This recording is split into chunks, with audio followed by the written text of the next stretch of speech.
I'm Tapesh from Jaipur.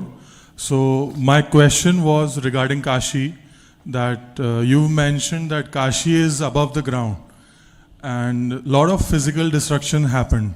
So has it impacted the energy body of Kashi? And I saw you in the morning giving instructions to the Kashi Vishwanath temple team. Are you planning to rebuild Kashi?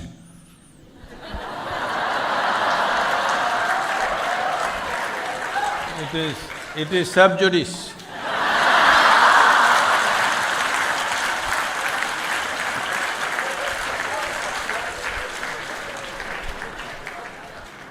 This is trouble from Rajasthan.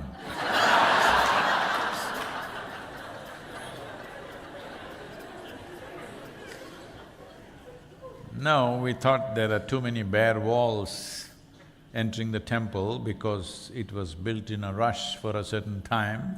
And after all, government engineers and architects designed it. It is not the ancient temple that it was. The one that comes from the riverside, from the ghat, is a lot of bare walls. It's looking like a government building. So I thought we will do some metal art work on that. We will see. Because you've got an artist's beard, if you are capable, please come and spend some time. We could look at that. No rebuilding of Kashi because… Well, there was another question to that. See,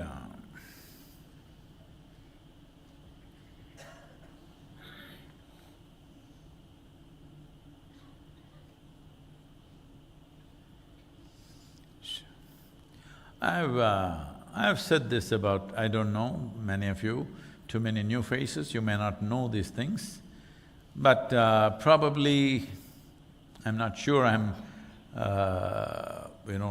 right now, how many of you have this Mystics Musings book? Whew. Not bad. Okay. Anyway, we are working right now to add content to the Mystics Musings because that was done 25 years ago.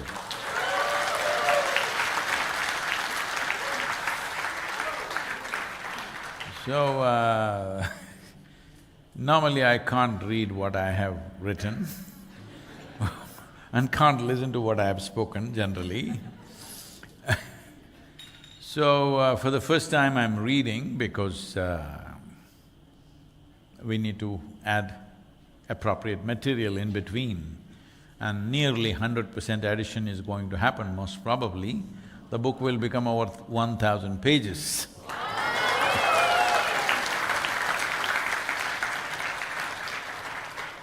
You can't carry it like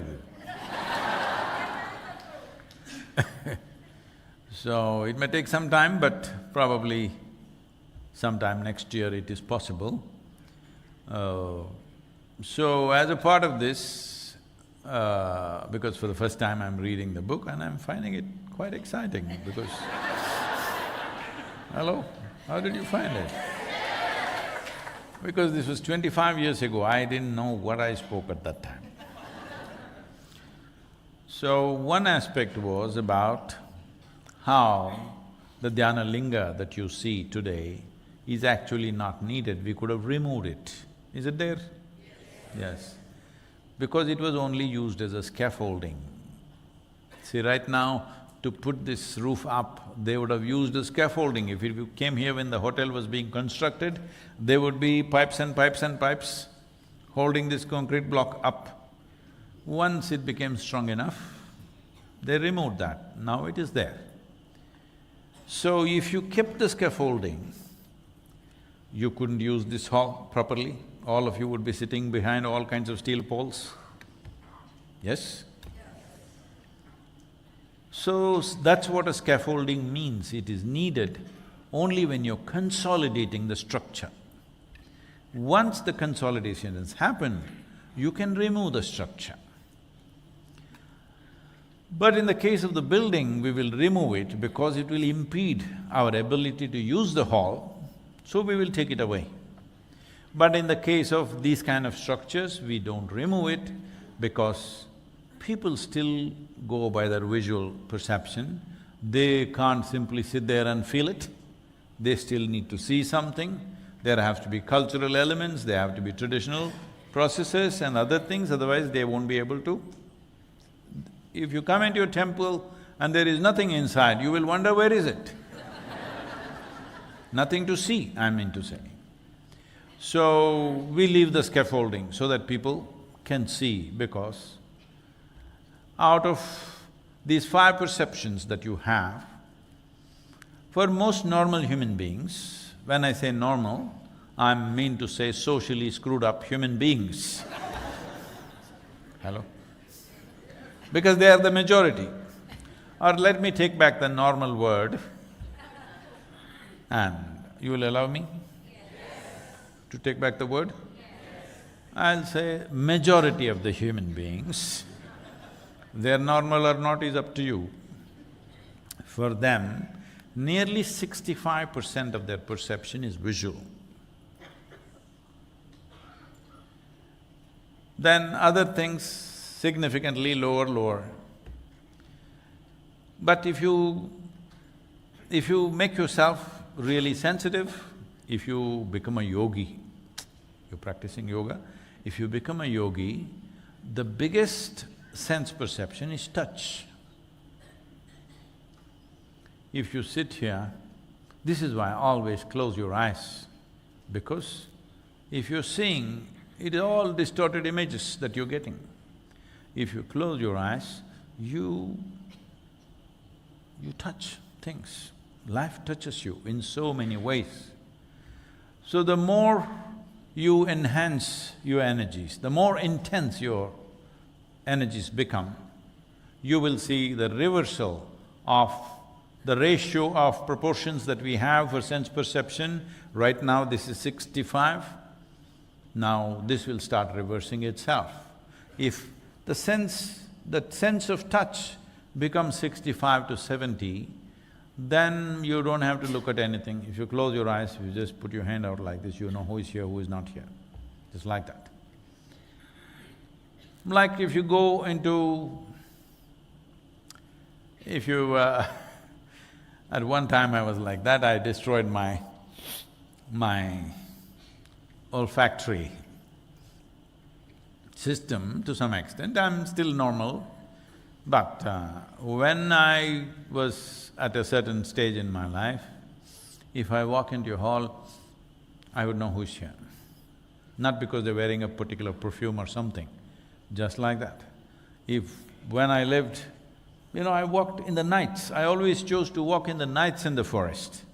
No torchlight, no nothing, just by smell, like a wild animal. All the animals are mostly feeling their life. See, all the carnivores are… among their sense organs, sense of smell is the strongest. They are endowed with this because without that, they will not be able to trap the herbivorous animals, and that cycle of life needs to go on. So, I was just reading some newspaper comments about these 8 cheetahs were brought from Namibia to India because in 1970s they went extinct. They went extinct because cheetah hunting and cheetah pets were very popular among the princes and the kings of the time always had cheetahs as pets, as hunting pets, that you could train them. I don't know, even in the television and everything, they're saying cats, but cheetah is actually a dog. Am I correct? Just look it up. Anyway, well, people are excited it's the fastest animal, but the problem with the carnivores is they are mainly determined by smell. Their ability to see and other things are not that good, but by smell they know where what is. After that they can see, but the first and the most important thing is smell, otherwise they will not know how to find it. The reason why dogs are being used even to trace down criminals and stuff is They can smell you out because it's a carnivorous animal.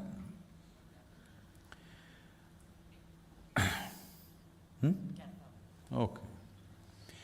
So, this process of reversal of proportions of senses is important, otherwise what you see is all there is there. Seeing is not believing for a yogi, because seeing is very deceptive. See, suppose you sit here,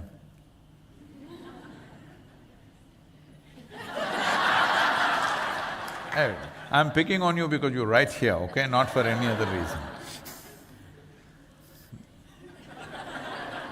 If I'm only seeing you with my eyes, oh, she's so happy. All the receptionists are so happy. Hello? All the air hostesses seem to be so happy. No. If you close your eyes and feel, you know who is who. So, seeing is very, very deceptive. Anybody can fool you if all you have is just this. Hello? Anything in the world can fool you. What looks fantastic may not be so fantastic, because you see it as it appears, because what you see is only a reflection. You know this? Light falls, reflects upon you, goes and forms an image. So it's just a reflection. That reflection can be jigged whichever way you want, and that is not the real nature of things. So, even in everybody's life, it is true, when you really want to see something, unknowingly you may… Hello? Happens?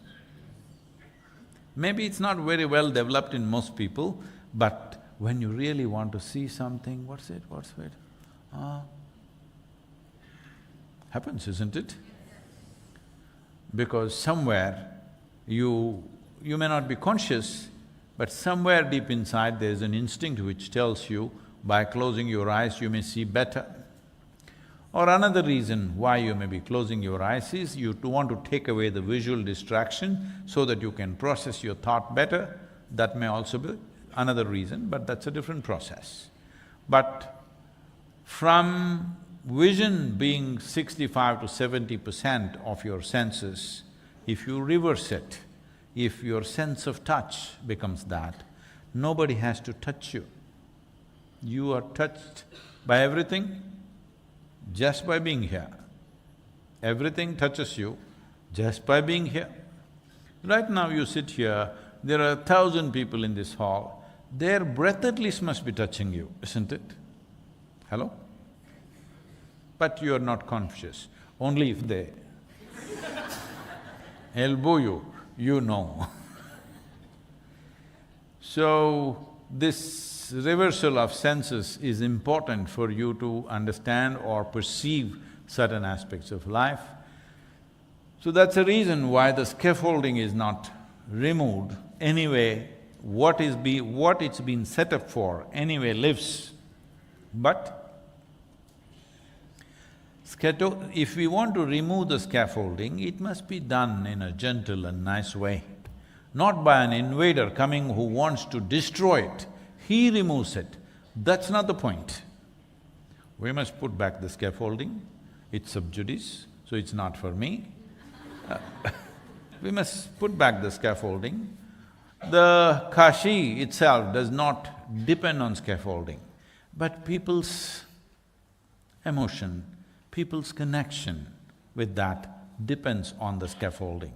So, for people, it's important, it must be put back. For Kashi, it is not important.